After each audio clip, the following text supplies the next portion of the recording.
Y'all know what it is.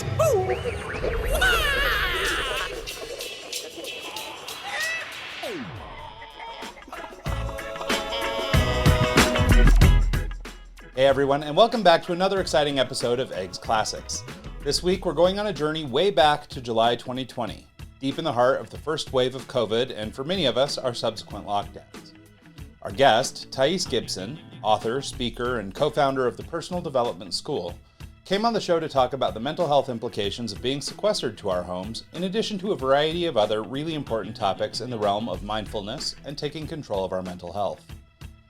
After overcoming her own challenges with addiction in her early years, Thais is profoundly determined to educate people on how they can reprogram painful or limiting beliefs in their own minds.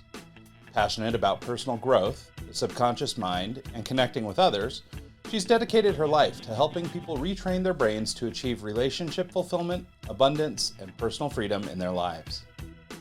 Joining us today for an important and very relevant conversation about retraining our brains for a life of abundance, from what seems like an eternity ago, episode number 163, airing originally on July 2nd, 2020. Please join me in welcoming to the show our guest, Thais Gibson. Hey everyone, and welcome back to Eggs. This week we have special guest Thais Gibson. Thais is an author, speaker, and co-creator of the Personal Development School. She is extremely passionate about personal growth, the subconscious mind, and connecting with others. With an MA and over 13 different certifications ranging from CBT to hypnosis, she strives to continuously learn and grow. After overcoming her own challenges with addiction in her early years, Thais is profoundly determined to educate people on how they can reprogram painful or limiting programs in their own mind. She is focused on helping people retrain their brain to achieve relationship fulfillment, abundance, and personal freedom in their lives. Here to talk about all that and so much more, join me in welcoming our guest, Thais Gibson. Hi, Thais. How are you? I'm wonderful. Thank you so much for having me. Of course. Thank you so much for coming and doing the show. We're really thrilled to have you here. Yeah. Thank you. Actually, I got to come out and be forward about this. I was real hesitant to have you on the show. We're kind of a creative and business centric show, and your topic matter was kind of like left field for us, but I think we can kind of steer it in a creative / business way and talk about your history, how you started your school and your website and your training programs, and then kind of go from there and see where the conversation goes. So Awesome. And I will say for me, I'm actually just the opposite. I've been doing a lot of work in and around mental health and things like that lately on another show that I do. And I run a remote work consultancy in addition to my marketing company. And we're doing a lot of work in and around mental health. So I have a deep appreciation for the value of relationships as they pertain to business and in marketing and everything else we do. And so I'm actually very excited to talk to you about this stuff. I think it'll be great. Awesome. So maybe to kind of kick things off a little bit, let's talk about who you are, where you're from, a little bit of your background, and why we're talking. Yeah. So I'm from Toronto, Canada, and I sort of started off my early life as an athlete. I played D1 soccer and got a full scholarship and the whole bit, but sort of secretly in the background that entire time, I was struggling with an opiate addiction. And I did pretty much everything under the sun to try to get rid of that. I actually got addicted to painkillers the first time after a knee surgery when I was just turning 15 years old. And I didn't even really know what addiction was or withdrawals were or anything like that. Like the first time I had a withdrawal experience, I was like, oh, do I have a really bad flu? Like, why do I feel so awful? Am I losing my mind? Like, what's happening? And so from a really early age, when I started understanding what was happening to me, I was like, wow, this is not how I want to live. I can't imagine spending my whole life like this. And I did the AA meetings, the NA meetings, rehab, all that stuff. And I just remember looking at people and seeing them in their, 30s, 40s, being like, oh, I'm on day 100 of sobriety. And like, I'm so happy to be here, but this is just, such a battle. And I remember being like 18 in some of these meetings and being like, there's no friggin' way I'm going to live like this my whole life. Like I can't fight a war with myself every day. And that's what addiction is. It's like torment. It's like this internal war. And thank God I happened to connect with somebody who started teaching me about the subconscious mind as I was really seeking out answers. And I realized this war in myself was the war between my conscious mind and my subconscious mind. One part of me is like, I want to get sober. I want to fix this. I want to get my life back together. I don't want to suffer like this every day. And then this subconscious part of me had different motives. And when I understood how to unpack those things and dig into that and then work through those traumas and stored emotion that was there at a subconscious level, that's when I finally found relief. So that ended about a 6.5 or so year journey of almost daily use. And, with intermittent parts, of course, but that was just so wildly transformational for me. So I just sort of dedicated my life from that point forward into probably being a little bit addicted to like personal growth and learning. But that's when I went back to school and sought out transpersonal psychology and did that program, and then just dove into all these different certifications, hypnosis, subconscious mind, all these different things, and started a practice. Soon after that, my practice filled up so quickly, and I was seeing like 50, 60 people a week, trying to figure out how to accommodate all these numbers of people. And that's when I built an in-person school, and then met my business partner, and we talked about, hey, you should put this online because then you can actually scale this business. And we launched last October. We have about 1,500 students and growing about 20% month over month. And it's been amazing.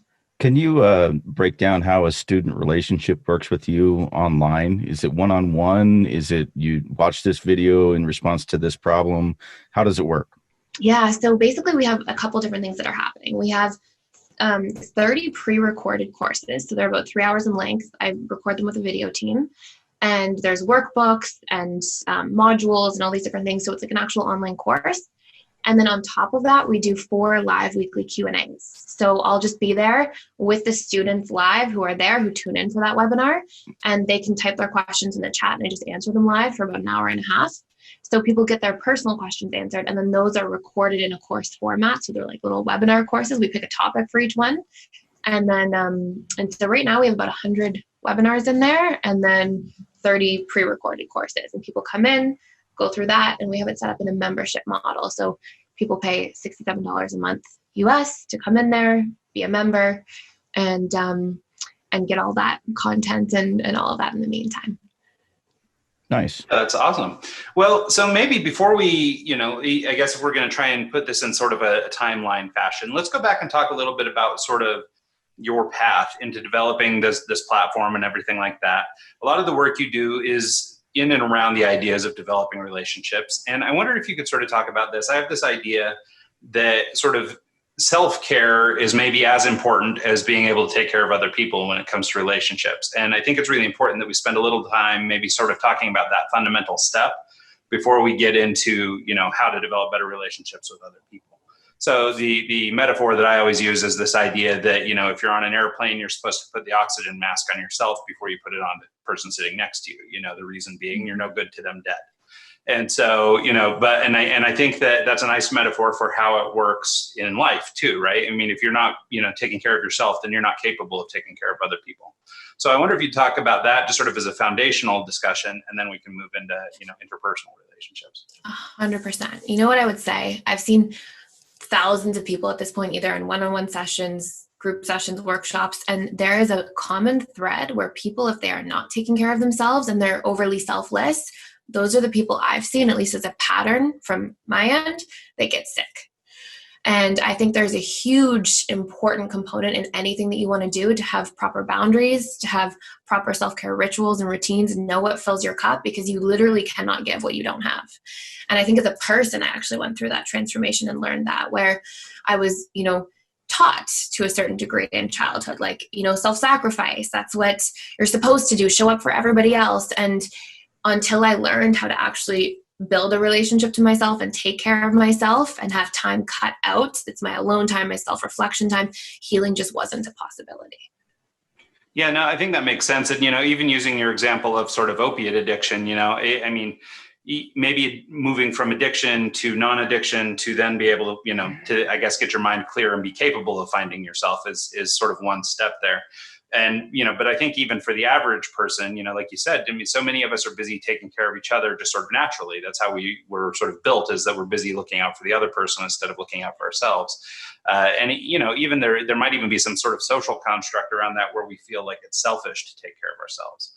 And so I wonder, would you just sort of talk about sort of the different aspects of a relationship in general? And I think some of these will probably apply to self and other people, but are there sort of some tools or some things that we should be looking at in terms of how to, A, I guess, sort of evaluate the relationship we presently have with ourselves, and then B, how we can sort of, make some motion forward and see if we can actually start healing? Absolutely. So there's a certain set of steps I take people through inside the school specifically. And the first thing is understanding your needs. We all have subconscious needs, and they start with our 6 basic human needs, which are certainty, novelty, contribution, growth, love and connection, and significance. And these things are things that we're wired for. And then those sort of branch out into our personality needs. And we all have these subconscious needs that we identify with our sense of self. So they're basically strategies to get those 6 basic human needs met. So just an example would be, let's say you have a really high personality need for family. And maybe you consider yourself a family man. And maybe you talk about your family a lot and you identify that as a big part of your sense of self. Well, that's actually a subconscious strategy to get the deeper unconscious need for love and connection met. And you've just built in the most positive versus negative associations to getting your needs met through family. And so that's how we sort of develop our identity. And we all have like a hierarchy of our top 5 or 6 personality needs that really impacts how fulfilled we feel. And literally, this is what fulfillment is. Fulfillment is when our personality needs are met, they're filled. And so when we don't know what those things are, when we're not aware of them, when we're living out of alignment with them, it's actually one of the root causes for how we can experience depression or anxiety, because the subconscious mind elicits emotional reactions and it says, hey, there's a need unmet. And that comes from a survival perspective, right? Like, we're supposed to feel bad when needs are not met. That's how we've adapted and survived and, gone and gotten food and shelter and evolved for so long. But now when we're living in this world where we don't have those basic things we're struggling for, it really can create an emotional problem when we have our personality needs unmet. And one of the really challenging things is, like, most people don't even know what those are. Most people don't realize how that's impacting them. And so much of our productivity is based on that, because when we're living out of alignment with those things, the first thing that happens is we start procrastinating, we start self-sabotaging, we start feeling negative, we start blaming, and then we start creating stories around that in our thought patterns. Like, oh, why is life so hard? Why is this so difficult? And we get into a negative mind frame as a result. So one of the first things is understanding those needs. And one of the second things is learning to set boundaries around those things and creating a vision from that in terms of what's important and meaningful for you. Because so many, like, one of the biggest struggles I see is people will not have a vision for their life because they don't know their needs. So they don't have something that's truly in alignment with them. And then we have no friggin' idea what to say yes and no to. It's like, if I have a vision and I know, look, these are the 3 things I'm going to do today to move towards that vision, and I feel inspired and clear about that, then if, Bob comes and says, hey, can you help me move today? Or, hey, can you, let's get together and drink or whatever, I know, no, that's not really going to fit in with my day and me moving towards that vision and creating further fulfillment. And so we can become really imbalanced and really sort of like leaking all over the place with our yeses and nos when we don't have that vision, when we don't have that clarity, and when we don't know our needs.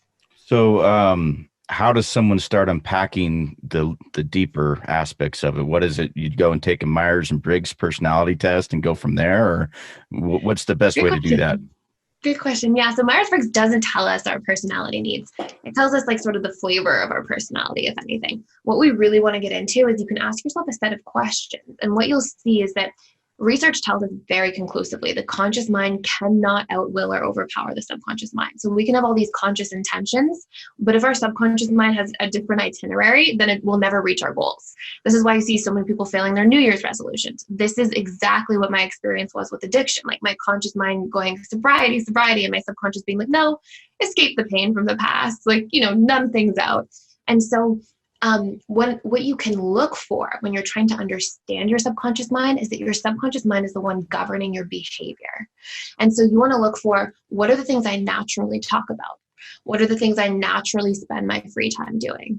What are the things that I can't stop thinking about, fantasizing about in the future? And you're looking for patterns within these things. What things naturally inspire you or uplift you? What do you naturally read, research about? These questions, there's 13 in total. Those are the first 5. I won't go through all of them, but these questions in terms of noticing your behavioral patterns already are letting you know what your subconscious motives are. Okay. Yeah, no, I think that's really great. And honestly, that's maybe one of the better explanations I've heard of all this personality stuff. So thank you for that. I wondered if you could talk a little bit about, just sort of as an extension of that, sort of the commonly observed problems you're seeing in people. I imagine, among sort of this broad client base, you're seeing so many people at this point, you're starting to understand, where the deeper needs are versus the more superficial things. Mm-hmm. And I'm sure every person is individual and stuff like that. But I wonder if you had any learnings, in regards to what people are dealing with as far as relationships go, and what seem to be the most difficult challenges to overcome. Great question. So I would say one of the first things is people really struggle with the relationship to themselves. And that pours into everything. And that is, do I know my needs? Do I carve out time for these things? Do I have time for self-reflection? Am I actually connecting to myself and understanding myself? Because we cannot get anywhere near our highest potential until we have a relationship to ourselves. It's just not possible. So that's step one. And that spills into your interpersonal relationships. If I go into a romantic relationship or a friendship or a relationship with my colleagues and I don't know what I want or expect or need, then the mind does this thing where it instead just expects people to mind read. And there's this huge, I would almost say epidemic in a way, but there's this huge component in human behavioral patterns where people do not communicate their needs to each other. People don't allow themselves to take up space. People don't set boundaries because they don't even know what those things are at the root level in themselves first. And so a huge problem in relationships is people don't feel comfortable saying, hey, you know what? I had a hard day today. I could use some validation. Or, hey, I respond, you go into the workplace, I respond really well to positive reinforcement, not negative. Can you frame things in a positive way? And if we don't know how to communicate those things, then what the mind does instead is it starts telling stories. And it goes, oh, my boss doesn't like me. Nobody understands me. I'm not liked. And we give painful meaning to things. And these are the two parts of how we experience negative emotion. Pain is unmet needs. Suffering is the story we tell around those unmet needs. So if I am feeling disconnected in my romantic relationship, right, I could have a pain of not having the need for love and connection met. But then the brain naturally looks for worst case scenarios because it's survival oriented. And it goes, oh, it's because I'm not lovable, or I'm not good enough, or I'm not smart enough, or funny enough, or interesting enough. And we give it meaning, and now we have suffering. And if we can learn how to be aware of our needs and meet our needs and communicate them, and if we can learn how to question these pieces of meaning and recognize that we're storytelling to ourselves, this is the root of how we uproot any emotional pain or suffering. And if you pay very close attention, needs or painful stories both elicit emotional reactions, and all emotional reactions are made up of neurochemical reactions. So the patterns of unmet needs and the patterns of stories we play out throughout the course of the day have a direct impact on our emotional state all day and our neurochemistry. And so when we can start changing those things at a subconscious level, neurochemistry changes accordingly. And I say that as somebody who was on antidepressants. I struggled with anxiety. I was clinically diagnosed with both. Got in charge with these things at the subconscious level first within myself, and been off antidepressants for 10 plus years. We'll never need to use them again. And so I'm not saying people should just jump off antidepressants, but I'm saying if we can look into ourselves and start to understand these patterns at the subconscious level and clean the crap out of our subconscious mind, we empower ourselves to reach our potential so much more quickly and effectively. Yeah, I was watching one of your videos earlier today.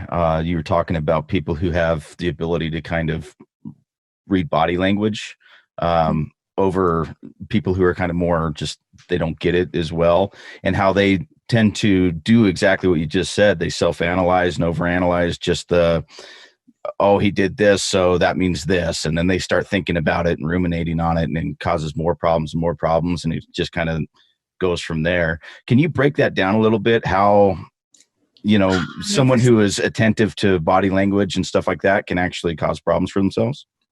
100%. So what I refer to is it's hypervigilance, and it's sometimes an adaptation we make to traumatic events. It happens most often. People become most hypervigilant when there's childhood trauma in the home. And so they learn to not really trust and look for, all the different shifts and patterns that could happen as a survival mechanism that gets programmed into them. And so people use that as an adaptation or strategy. But the problem with it is if you could watch it happening in slow motion, because the brain is designed to reproject its worst case scenarios onto things at the emotional level, we're usually storytelling about our own biggest wounds. So let's just say, for example, let's pretend as a child, somebody felt unloved and not good enough, okay? And maybe they didn't get their emotional needs met enough from their parents, something like that. The subconscious mind stores everything. Okay, it consolidates memories over time, but it stores all of them with all the emotion attached. And so out of that, we see the world through those lenses. So this person can go into their adult life, and unless they've gone back and isolated and worked to reprogram those specific wounds, you can guarantee that person all of their life is telling the same story over and over again when their partner pulls back, when somebody doesn't call them back in time, when a colleague doesn't give them the reinforcement they wanted. They go, oh, it's because I'm not good enough. I'm not this enough. I'm not that enough.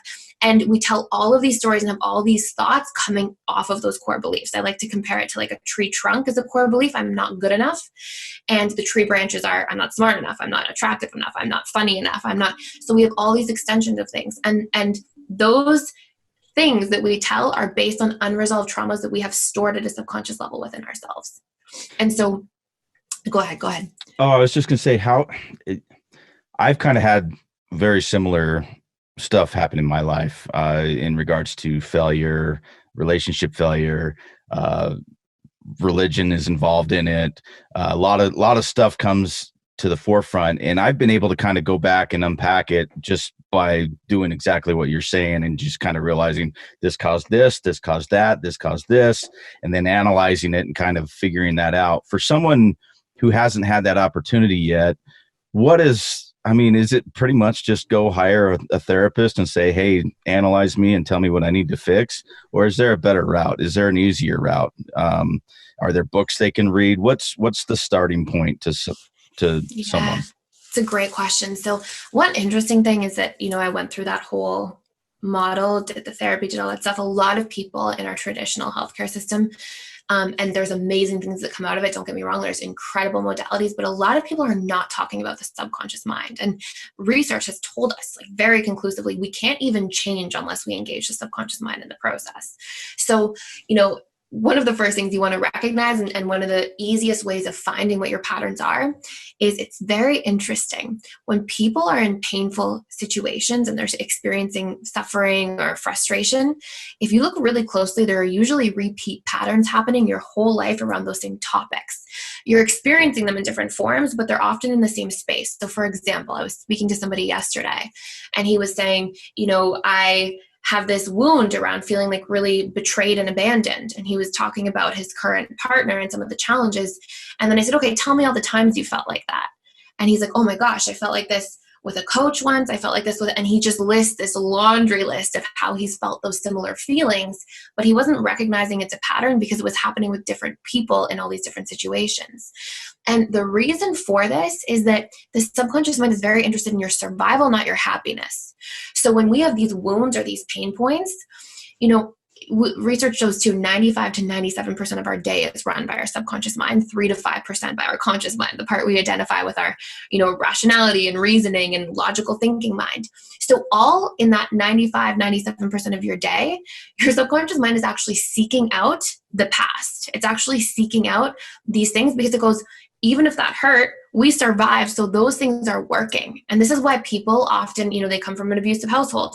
They go into an abusive relationship. They come from a wound in childhood. They seek out a partner who tends to reinforce that wound, or a boss, or a workplace that has similar values or morals to things that they're familiar with. And so part of what we have to do is recognize what those patterns are in our own lives, understand what meaning we have there. When somebody betrays me or abandons me, what do I make it mean about myself? And then what we have to do is reprogram those core wounds. And there's a whole bunch of different ways to do it, but the major pieces are that the subconscious mind is reprogrammed through repetition plus emotion. So if I have this belief I'm not good enough, and if that's blowing up my whole life and I'm not taking opportunities and I'm not showing up at work and I'm keeping myself small because I believe this about me, then what I need to be doing is on a repetitive daily basis, I need to use my conscious mind to reprogram my subconscious mind and look for pieces of evidence repetitively that have an emotional impact or elicit an emotional response for how I actually am good enough. And if I can do that, what we do is we use our conscious mind to reprogram these wounded subconscious parts. Yeah, no, that's great. And actually, it sort of leads me into this next topic. I wanted to talk a little bit about limiting beliefs and sort of critical inner voice. And so I think they're kind of connected. Maybe somebody smarter than me can break them into two topics. But I think that, this idea and so much of what we've been discussing, especially as it pertains to I'm not good enough, I'm not smart enough, that kind of thing, are really limiting beliefs. I mean, maybe some people have maybe a more natural proclivity to something or things like that. So of course that can exist too. But generally speaking, just about anything we want to do, we could accomplish. But so many of us stop before we try for reasons of these limiting beliefs. Mm-hmm. Also, just to sort of add to that, this idea of the critical inner voice, this idea that we're sort of negatively talking to ourselves or we're pushing ourselves down at the same time. We're our, I guess, own crabs in the bucket, pulling ourselves backwards all the time. I wondered if you could sort of talk about those things as it pertains to the stuff we've been discussing so far, and maybe how we work through or start to overcome some of those things. Yeah, it's beautiful. So I always say the first thing that we want to do is isolate a problem. We can't solve anything at the emotional level until we convert those emotions into words. So we have to start recognizing, like, what are those patterns? How do I talk to myself?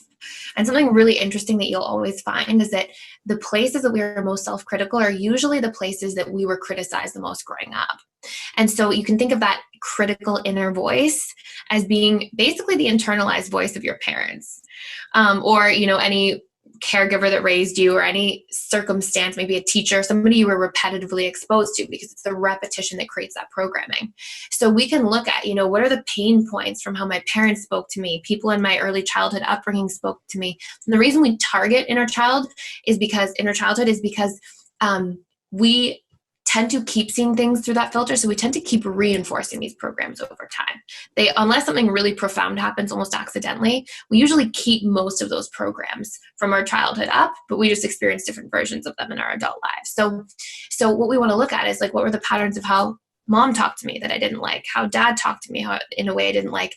Another thing too is, what unmet needs did I have from childhood? And what you will find is, unless you've done work around these things or something miraculous has happened by chance, you are usually talking to yourself in the same way, criticizing yourself for the same things, and you are also not actively meeting the needs in relationship to yourself. So for example, we'll often see somebody who was emotionally neglected in childhood. They go on to neglect their own emotions like crazy in their adult lives. And again, it's because the subconscious goes, well, we're surviving, so let's keep this comfort zone alive. Familiarity equals safety, and safety equals survival. So there are 22 core beliefs that I found, and I won't go through all 22, but there are things like, I am not important, I don't matter, I'm not good enough, I am stupid is a really painful one for people, I am alone, I am abandoned, I am unworthy, I will be betrayed, and the list goes on. But really we want to highlight what these core points are of extreme pain, because I can tell you with so much, like, just seeing over and over and over again, when we wipe these things out, people are like, oh my gosh, I have more energy, I feel better all day, I'm not afraid to take opportunities at work, I'm okay to step outside of my comfort zone. I don't personalize rejection in the same way. I am rejected is a core wound. And when we can shift our perception and reprogram these patterns, suddenly it's like, oh, my conscious and subconscious work together. And it's like you got 95 to 97% of your brain power back all of a sudden. So Ryan, I actually just want to throw this out there. There's a book that I've been listening to this week called Limitless by Jim Quick. And it's an amazing, it goes over a lot of the stuff as far as, like, when he was a kid, he had an accident and his memory was shot. He had a hard time with learning stuff, and kids would call him the dumb kid and stuff like that. And he was able to kind of reprogram his brain to, like, this is why I want to learn. This is how I'm going to learn. This is what I'm going to do with it. Big part of it was, starting with why, figuring out why you want to do it in the first place. Once you figure out the why, then you know why you're going to get up and go to work in the morning, why you're going to do this, why you're going to do that. And it's an amazing book. So if you want to kind of go into depth on that, it's great. So that's amazing. That's awesome. Thanks, Mike. And one of the craziest things is that our subconscious mind is so easy to reprogram. Like, we can't outwill our subconscious mind. It's literally, like, not possible for prolonged periods, but we can reprogram anything. And like just nobody has access to that stuff. It's very, a lot of people aren't talking about it for how empowering it can be. And so I'm glad to hear that Jim Quick's going into stuff like that. Oh yeah, it's a great book. I found out about him through a memory program that he teaches, and when I saw he had the book coming out, I got it, and it's very good. So I would highly recommend people listening to it. Can you? I kind of want to go down the addiction side of things, because you're coming from personal experience. I've had a lot of experience being addicted to pot and alcohol and all sorts of stuff. I think I just have an addictive personality. Right now I'm drinking coffee and I'll drink a beer later to kind of go back the other way. It's like and I think I've gotten to a point where I can self-regulate, and I kind of know what I need myself. But I have a lot of friends in the bar scene. I have a lot of friends as a DJ. Everyone I hang out with is at a bar or a nightclub. The drugs run rampant in these areas. How can someone realize they have a problem and start addressing it and fixing it? Because I see a lot of problems in my industry, and it's scary to me. Yeah, absolutely. So I would say what we can define it under the umbrella of, like, do I have a problem or do I not? Maybe somebody's asking themselves this question. It's really, is there a part of me that keeps wanting to stop this thing, but I feel helpless to myself, and the thing that I'm doing definitely keeps creating negative impacts on my life? And I think as long as we fall under that umbrella, there's some form. It may not be full-blown addiction, but it might be something where, this is something I should probably work on. And what I always tell people, and this applies to everything, this doesn't just apply to alcohol or weed or substances. It applies to people who have food addictions, people who have porn addictions, like sex addiction, all these different components. And what I tell people is the issue is not the issue. It's not the bottle of wine. It's not the opiates. It's not, those things are not like, hey, come here, drink me or ingest me. Like that's the symptom. And what's actually happening is there's something within us as people when we have an addiction that's trying to get us to escape. And the reason for that is something at the subconscious level. And what we don't recognize is, we think roughly 60 to 70,000 thoughts a day, according to a study at the USC Neuroimaging Institute. And roughly 50,000 of them, according to the study, are just repetitive thoughts from the day before. And most of those thoughts are made up of your re-traumatizations, is what I call them. Oh, mom and dad told me or made me feel in childhood like I wasn't worthy or I wasn't safe. And so my mind all day is looking for how I'm not worthy, how I'm unsafe, and keeps looking through that perceptual filter, because this is our lens that we see the world through.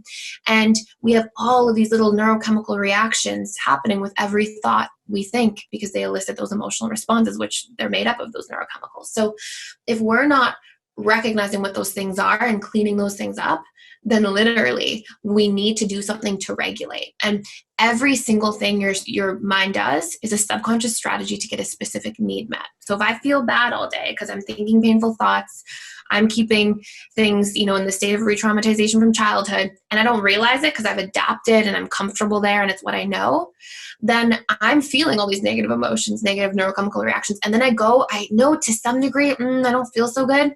I want something to regulate. And so I regulate outside of me because I don't know how to regulate inside of me. So I go to the painkiller, or I go to the alcohol, or I go to, whatever it is.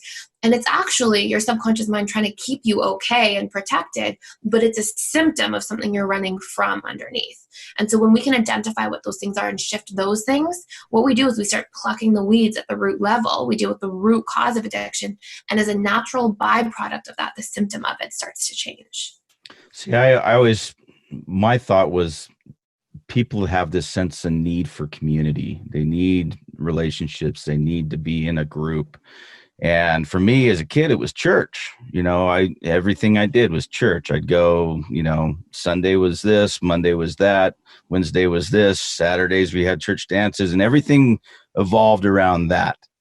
And then when I left that, now it's the bar. My community's the bar. Everyone I hang out with is, bartender this, guy who I see every day here, play pool every day there. That's my community. And now I have to have a drink in my hand when I'm at the bar because they have a drink in their hand, and now I'm an alcoholic, and now I'm this, and now, it's like, how can someone have that sense of community in this digital age with Facebook, and there's no actual interpersonal stuff going on, without the bar, without the, like, there's so much to unpack there, but that's kind of how I analyzed it and how I figured, like, okay, why am I going to the bar? I want this community. Why am I doing this? I want that. And I had to unpack it and realize that was the stem of the problem. And I kind of figured it out myself, but I could probably still have a lot of issues. I don't even realize you know what I mean?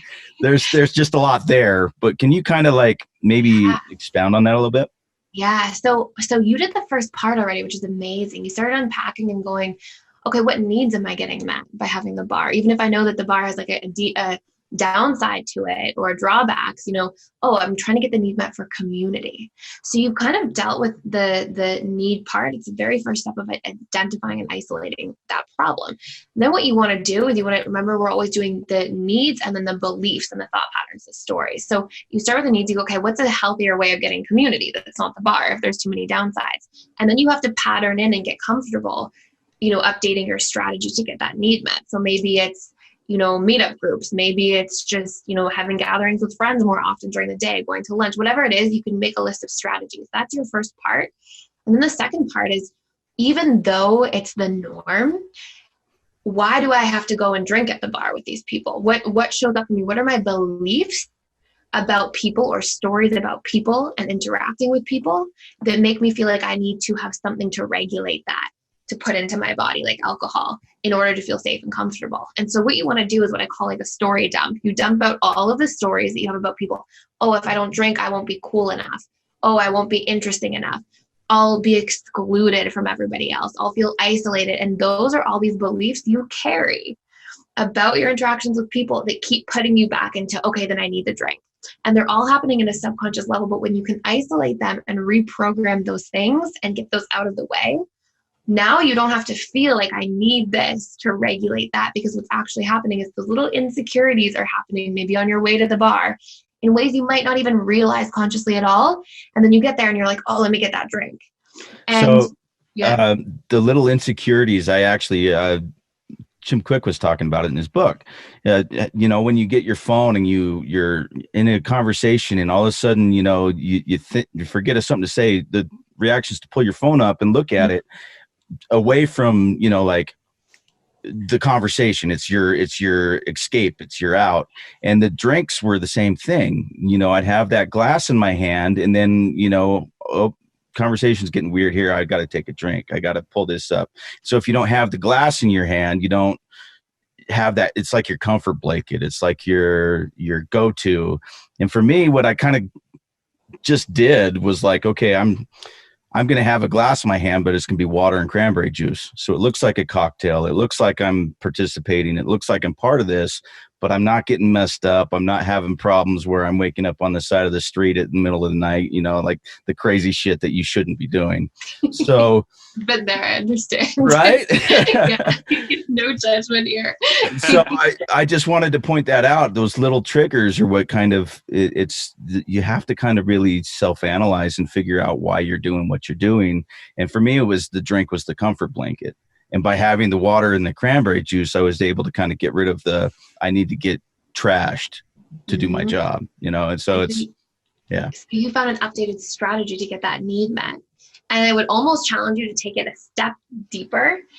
And just because you're already doing the work, and it's, okay, why do I even need to have the drink in my hand? What am I trying to get comfort for? Like, why am I feeling uncomfortable first? That's me needing to then seek out comfort in any form. And you'll see that exists in any limiting beliefs or stories you're still caring about yourself.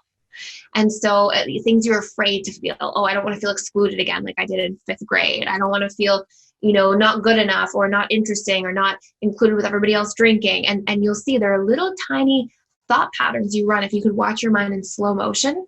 Just like you said, right before you go to take that drink or pull up the phone or whatever it is to escape, you first had a passing thought.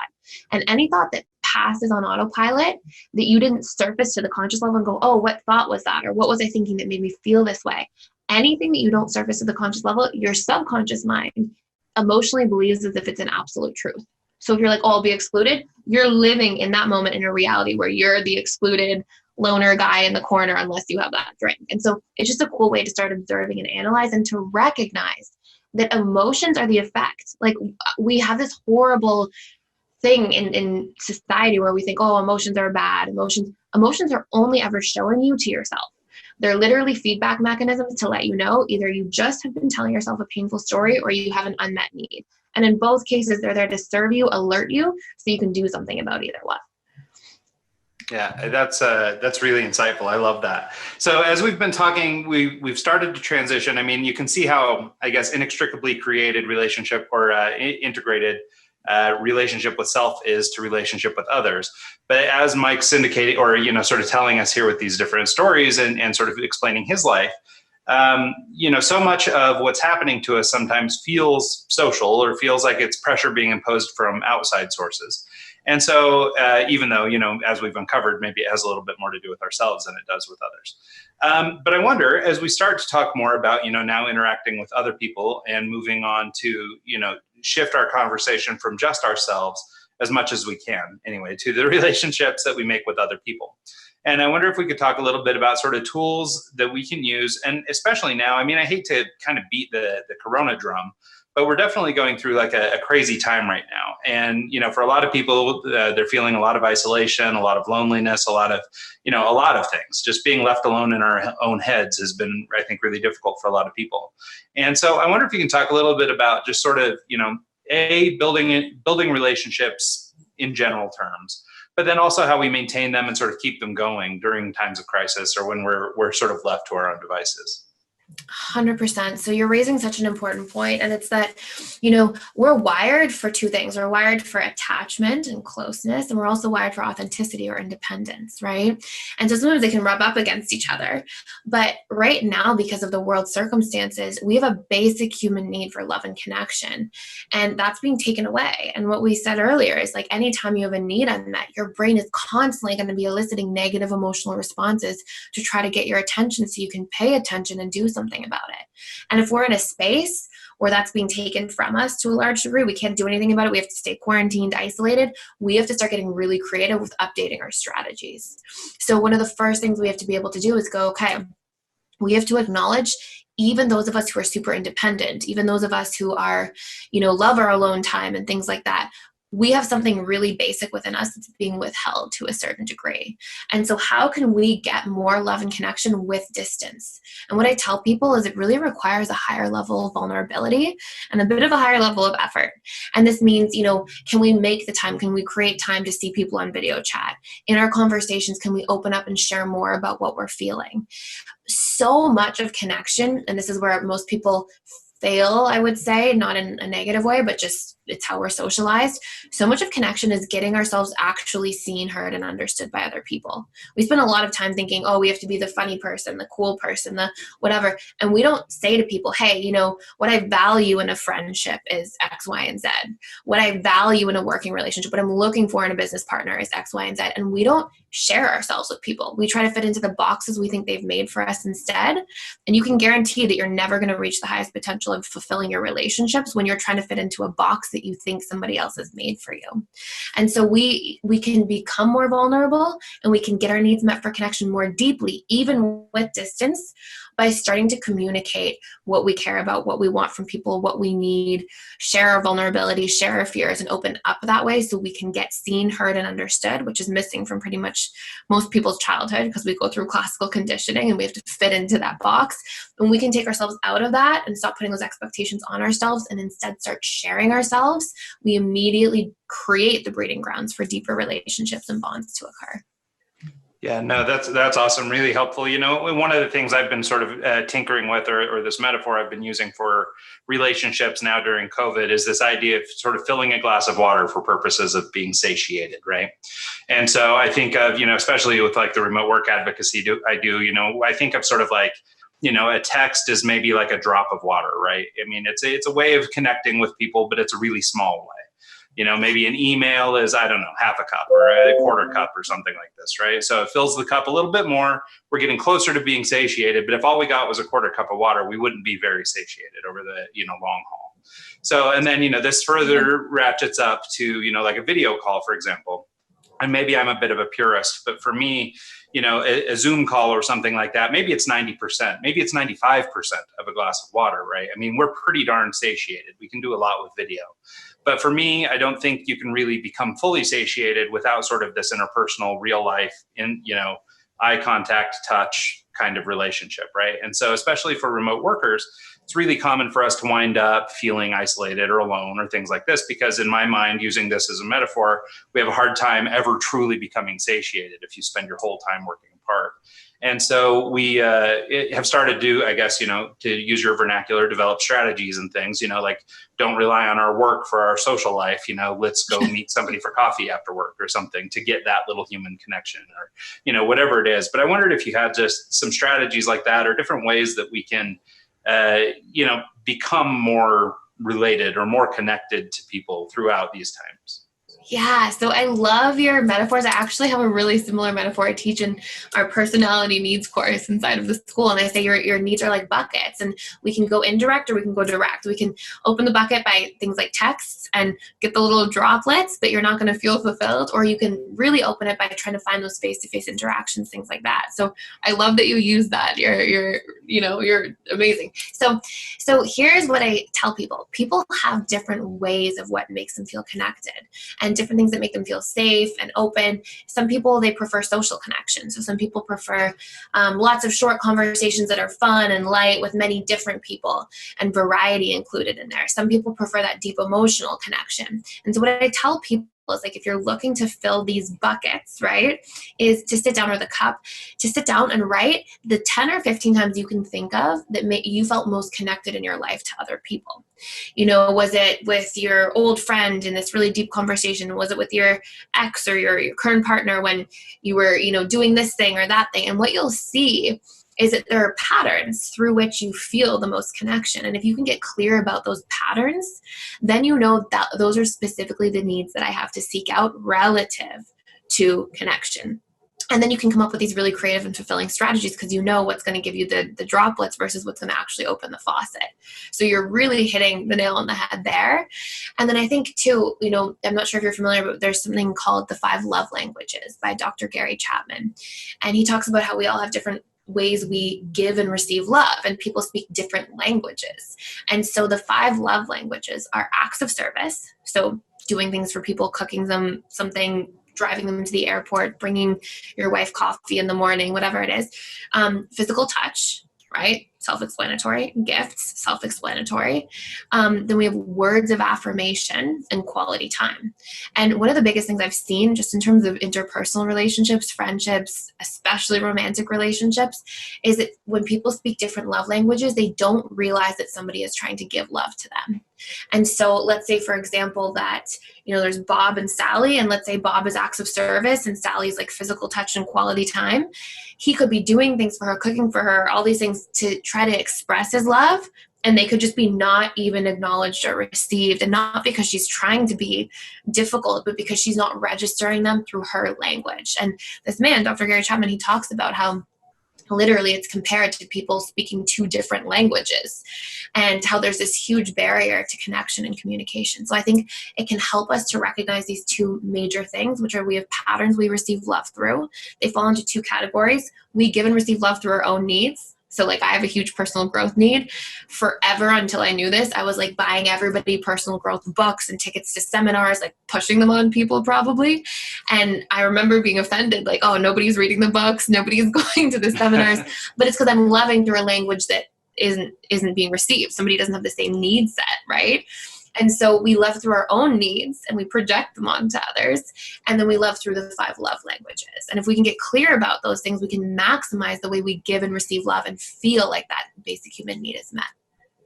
Yeah, so I wanted to just, this is a little bit of a shift, but we're starting to run out of time. So I'd like to spend a little time talking about that. So in relationships, as we described earlier, we're often playing to our own negativities or things like that. The abused person or abused child gets into an abusive relationship. The alcoholic's daughter becomes the alcoholic, that kind of thing. And, because of, for the reasons we've discussed earlier. But as we grow too, I wonder about, we need to start developing relationships with people who move us forward or help us grow and who are maybe contrary to some of these negative traits. And I think we've talked about enough this idea of, changing our strategies or looking for ways to get around that. But then I think there's this aspect of it, and I thought it was really interesting. I found it on your website. It was this idea of attachment style and the way that we get attached to people and codependency and all this kind of stuff, taking great relationships and maybe taking them too far. And so I wonder if, just as a, topic to sort of wind down the show a little bit, if we could sort of talk about this other end of relationships, if we're looking at it from a spectrum, from self to with others to now maybe we've gone too far. Can we talk a little bit about codependency and attachment? And I actually did your attachment style quiz that's free on the website. And I'm happy to share my results, and we can kind of go through what those mean and that kind of thing. Yeah, tell me your results, please. If you're okay to be the test subject, we'll go through and do an example. Yeah, no, I thought that this was really cool. And I think, so much of what we've even been discussing today is about pattern recognition and all this stuff is so much about being able to look at ourselves and be sort of critical of ourselves so that we can self-assess, so we can understand the problem. So I think this is really interesting, and that's why I'm willing to share it. Is I think it's, I think it could be valuable for people. So the little 4-part thing that I was given, or the results of my quiz, were that I am made up of these 4 characteristics. I'm secure, dismissive avoidant, anxious preoccupied, and fearful avoidant. What's interesting is that I'm 31% secure, so that was my number 1, and then I'm equal parts 23, 23, and 23 of the other 3. And so I thought that was kind of an interesting result. But I wonder if you talk a little bit about these different attachment styles, what, if anything, that means to you based on my results. And then and how people might be able to use this to sort of assess their own situation. 100%. So you can think of our attachment styles as the rules that we play by in terms of how we know how to subconsciously relate to other people. And I like to compare people with different attachment styles as like 2 people, let's say in a relationship, playing a board game with a different set of rules. Like obviously there's going to be friction and challenges and things that come up. And so there are 4 different attachment styles. The first one is secure. And usually that means you had a fairly stable childhood. Your needs were met fairly consistently. There was enough emotional interconnectedness between you and your caregivers. You felt like you could trust other people. That's what we're all aiming for. So it's wonderful that that was your dominant style. And the other 3 are all insecure. And the anxious, so secure people essentially too, like those will be your relationships that are more likely to last. People will have healthier relationships, healthier ways of communicating, all this like good stuff happens there. That's what we're all striving for. And then there's insecure attachment styles, which make up, unfortunately, the majority of the population nowadays. And so there's the anxious preoccupied, and this is the person that you might see in their adult lives exhibiting traits where they feel needy or clingy, or they can be too much, or if somebody doesn't answer, they call back 5-10 times. And they really fear being alone. Maybe they go from relationship to relationship. This is where we see people the most who exhibit codependent patterns. They feel like love equals enmeshment. We both forego our needs and we only need each other's. And that's a really unhealthy way of relating, because we need healthy interdependency. We need not dependency, but interdependency. And sometimes the anxious preoccupied is also called the love addict. Then we have our opposite end of the spectrum, the dismissive avoidant. And this is the person that usually had emotional neglect in childhood. And so they just learn, well, I just need to self-soothe and take care of myself because my caregivers aren't meeting my needs. And so let me just... Is that you? I guessed that just so you know. Earlier I was like, you're the dismissive avoidant. Yeah. But there's some really beautiful qualities about the dismissive avoidant. They become really independent. They can be really good at taking care of themselves and looking out for themselves. But sometimes too, I have to acknowledge you, because the fact that you're reading Jim Quick and doing emotional work on unpacking things, that's actually something most dismissive avoidants don't do. So that usually means you're on the path to becoming more secure and you're showing up for yourself. Dismissive avoidants often fear commitment. They'll get, open and interested in relationships, but as soon as there's a seriousness or a lot of vulnerability required, sometimes you'll self-sabotage. And really that means you'll push people away and you'll feel like you're losing interest, but sometimes they're just deactivating strategies, basically these subconscious strategies to keep you safe. Because if in childhood, you were we're all wired for connection and attunement. And if you were reaching out to your caregivers and they weren't able to emotionally bond with you the way you needed, then all you learn as a kid is like, oh, well, it must be something's wrong with me. The mind is too young to go, oh, my caregivers are emotionally unavailable. And instead it goes, oh, there must be something wrong with me. All right, well, trying to be open and vulnerable just feels bad and gets me rejected. So there's no point. And then you become hyper independent as a result. And when you're brought back to that place where you might have to be vulnerable to progress the relationship, let's say from the honeymoon phase into the next phases of the relationship, often there's this pushback or need to protect yourself, and it's all happening subconsciously. Your conscious mind is like, oh no, I'm bored. Your subconscious is like, no, we're running because we feel unsafe.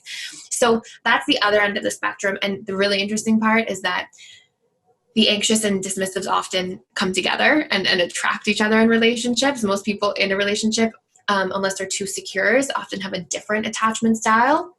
And so you obviously trigger the crap out of each other, right? And because the anxious wants that connection, wants the closeness, the dismissive wants the space. But it's actually the subconscious comfort zone because you're in an anxious relationship to yourself, always worried about, what's going on here? Do I have enough space? Am I having time to self-soothe? And so your subconscious is actually attracted to somebody who treats you the same way that you treat yourself, right? And vice versa. The anxious person who's codependent, like Rand was mentioning, is often the person who is in a dismissive relationship to themselves. They're dismissing their own feelings, dismissing their own needs, trying to fit into others' expectations and see what people need from them. And so they're in this constant state of disconnecting from themselves, which means, oh, I'm so attracted to somebody who treats me the same way I treat myself. It fulfills my subconscious comfort zone. And the last major attachment style is your fearful avoidant. And this is most characterized by trauma. This is the person who usually felt really unsafe in childhood, and they have distrust wounds and betrayal wounds, and it's the hardest attachment style to often reprogram, but it's all reprogrammable. I was fearful avoidant myself, so I promise it's reprogrammable. And you kind of get both ends of the spectrum. You get this like need for closeness and fear of the abandonment, similar to the anxious preoccupied, but then when people do get too close, it's like, oh, no, I need my space. So it's sort of the like, come here. And then somebody gets close, and you're like, no, go away. And this is the hot and cold person you see in relationships. And so we all have parts. We all have, it's a spectrum, and we can all have different components of different attachment styles, but it is, I would say, the number one predictor of our overall success in our relationships romantically. And in our friendships, our family relationships, and our colleague relationships, it spills all right into there as well. Well, that's awesome. Well, thank you so much for all that explanation. I think we're starting to get down to the end here. I think the only other thing I wanted to try and touch on quickly, and we've spent so much time talking about it, I honestly don't know if there's a quick answer to it or not, but is this idea of pattern recognition. So we've been talking the whole time about these patterns, they exist, all this kind of stuff. And that these patterns are going on. However, as we've uncovered, it's widely not noticed. Most of us don't see these patterns. I wondered if you could talk a little bit, just quickly here in the last few minutes, if there are some skills that we could start to develop that will allow us to be better about recognizing these patterns. I understand so much of it's probably intention and things like that, but I wonder if you could maybe, just give us a couple little fine points on pattern recognition. It just seems like for many of us, like this self-introspection is really hard. It's easy for us to judge other people, but for some reason, like looking internally and trying to be able to, like, I guess, overcome our ego is really difficult. And so I wonder if you could just talk a little bit, if there are any pointers, in and around this pattern recognition, outside of just stop looking for an easy answer and just do the work. Yeah, I love that. So one of the first things I tell people is, it sounds really intense, but we all go through trauma. And trauma is either all the things that happen that shouldn't have happened. So somebody hit you or screamed at you or whatever it is. But it can also be all the things that didn't happen that should have happened. So, you didn't get that emotional attunement and connection, and that's necessary to keep growing and developing that area of yourself. And so, we all have trauma, and basically the way we're conditioned and socialized as human beings is traumatic. And one of the first byproducts of that trauma is that we learn to disconnect from our own feelings and needs in real time throughout the day. And we don't realize, like, how many times have you guys had a conversation with somebody and maybe you feel like violated, like a boundary was violated, and maybe you didn't realize it until 2 hours later when you got home and you're eating dinner and you're like, that actually didn't feel so good. And part of what that is a symptom of is that we're not really aware of what we need and what we feel in real time. And so it's hard when we make decisions to be fully taking ourselves into consideration when we don't know what that's made up of, when we don't know what to consider within ourselves. And so a really easy, just first part to start off with is do feelings and needs journaling work. Go through your day. You can do it in a journal. You can do it friggin' as you're driving home from school or from work. You just think to yourself, okay, how was my day? And what did I feel throughout the day? And if I felt bad, what did I need to happen instead? And what you're doing is you're getting into this relationship, which we've all disjointed from, that says, oh yeah, my emotions are feedback. They're my guides. They're telling me when something is out of alignment. And so if you can recondition the relationship you have to your own emotions to see, oh, I feel bad. Okay, hold on.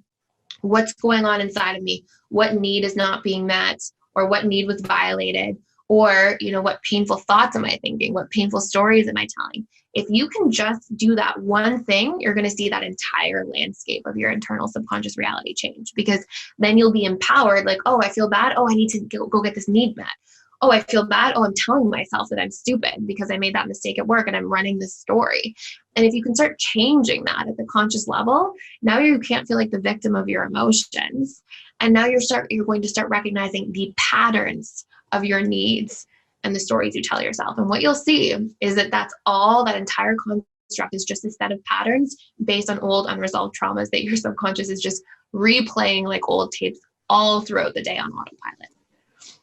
Well, cool. Well, I don't think we could have done much better. That was a great hour, and we covered, I think, a lot of ground. So thank you so much for all that. Thais, where can people find out more about you and the work you're doing online, on the socials, wherever? Where are you best found, and how can people get in touch? Awesome. So most of I put a ton of free content out on YouTube.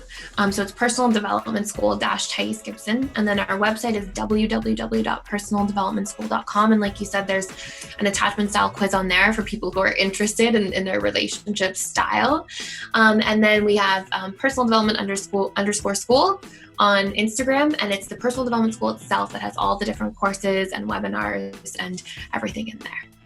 Cool. Well, thank you so much, Thais. This has been great. I really appreciate the conversation. And Mike, anything else?